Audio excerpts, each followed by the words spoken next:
ปรมัตถะและสมมติญาปิญญาปรมัตถธรรมะเป็นเนื้อเป็นแก่นตรามีลักษณะเฉพาะเป็นเมียวเป็นเมียวเหมือนเจ้งหนังเฉพาะทาลินมีลักษณะโอนแก่นอุนตาใส่จื้อมันว่าอันไหนโอนอันไหนแก่นอันไหนเป็นห้องว่าสมมติญาเป็นปิญญามันขาออ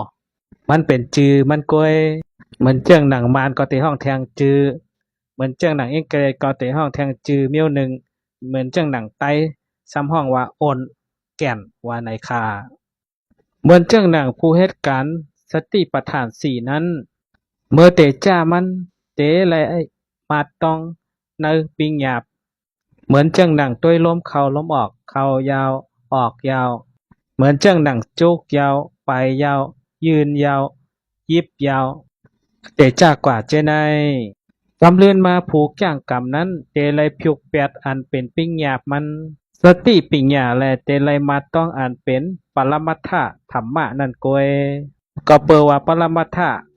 มีเตปิญญาบนั้นเป็นจือมันกวยมีเตขา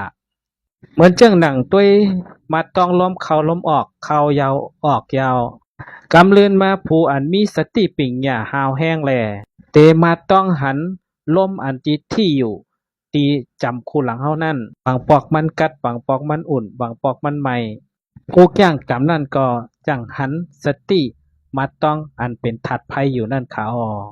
อันนั้นเป็นปรมัตถะค่ะเหมือนเจ้งหนังผู้เจ้าก้นเลี้ยวเขาเหตุการณ์มาต้องอันเป็นปิญญามันจุกยาวยางยาวยิบยาวกำยาวจากกว่าเจอในกำเรียนมาผู้เจ้าก้นหลีตีมีสติปิญญาหาวแห้งแล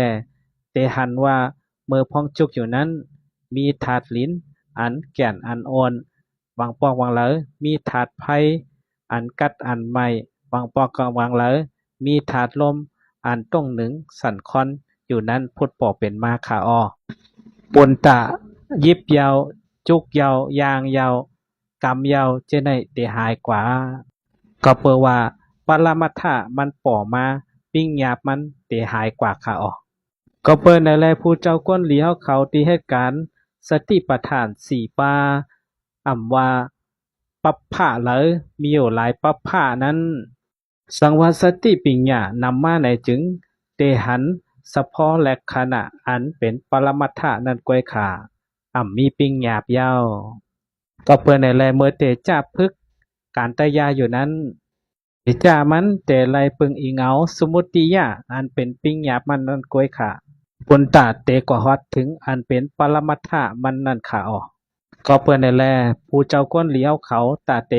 จ้างกำหูหันปรมัตถะแลแจกเพว่าอันไหนเป็นปิงหยาบอันไหนเป็นปรมัตถะไรนั้นผู้เจ้าก้นเหลียวเขารู้เลยถ่อมยินตะลานำจังเตจ้างกำหมันแมนไรค่ะ